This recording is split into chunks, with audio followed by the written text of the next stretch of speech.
Mom and Sir! Welcome po kayo sa aking channel, ang Mom Flourish Channel. For today's video, pag-usapan po natin ang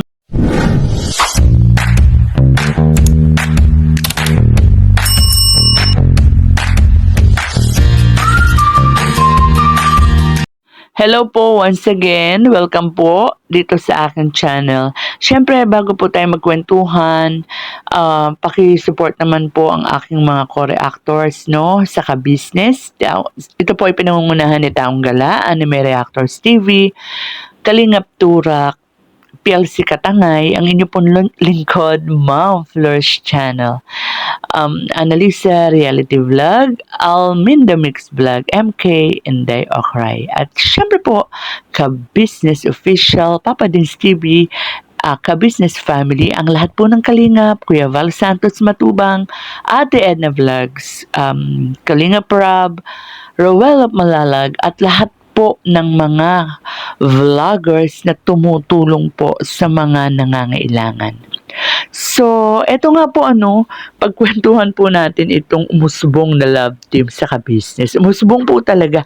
Kasi nung sila ay namamasyal or naligo sila sa Enchanted River, ayan, nagkakatawaan sila, pinagkatawaan, or tutuksuhan nila si Daryl. Si Daryl po yung beneficiary po ni ka-business. At sa ngayon po, nakikita ko tumutulong siya kay Boss Dave sa pag-e-edit ng mga vlog videos ng ka-business. Dito nga po tinutukso si Daryl kay Denden, ang maganda, no, na anak ni Boknoy at ni Mengay. Alam niyo po, may chemistry sila. Sexy, maganda si Denden at macho at gwapo naman. Gwapito si Daryl. Teka muna. Kamusta naman Buknoy, Mengay? Okay lang ba? Na merong partner, ipa-partner, ila-love team kay Den. Okay naman yan si Kuya Buknoy, Cowboy naman yan, tsaka si Mengay no? Kayo po, mga ka-business, okay lang ba na mayroong love team ang ka-business kagaya ng sa Kalingap? Doon po sa mga nabasa ko na komento diyan po sa video na yan ni ka-business, mukhang ang dami naman pong nag-a-approve, no? Yung mga OFW humihiling nga sabi, ka-business, mag-love team ka naman para sa aming mga OFW.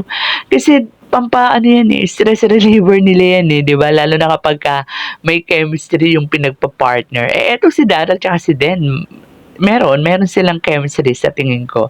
Okay, itong si Den parang nahihiya pa siya, si Den mahihiyain, parang nahihiya siya.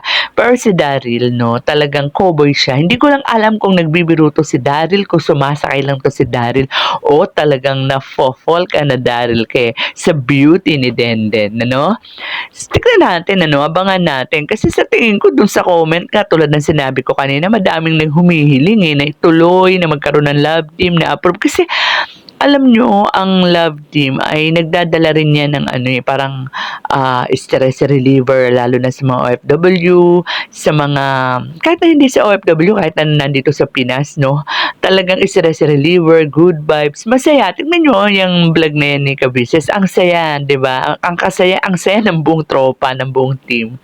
Nagkakatuwaan sila.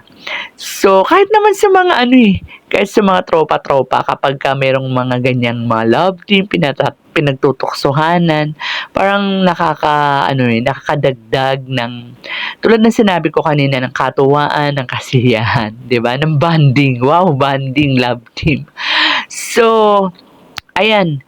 Kayo po, mga ka-business, ano sa tingin ninyo? Approve ba na may love team ang ka-business?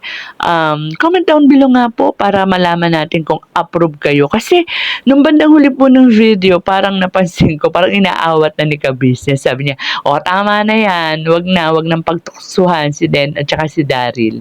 So, hindi pa okay sa inyo, Sir ka-business, na may love team? Paano kung pinupush yan ng mga supporters ng ka-business, no? So, tignan natin, abangan natin ang susunod na kabanata kung itong Daden ay magtuloy-tuloy. So, kung ako po ang tatanungin nyo, approve po yan. So, hanggang dito na lang po muna ang ating kwentuhan. Huwag niyo pong kalimutan kung hindi pa po kayo nakaka-subscribe sa aking munting channel. Paki-subscribe naman po at please hit the bell icon para naman po updated kayo sa ating kwentuhan. Ingat po tayong lahat and God bless.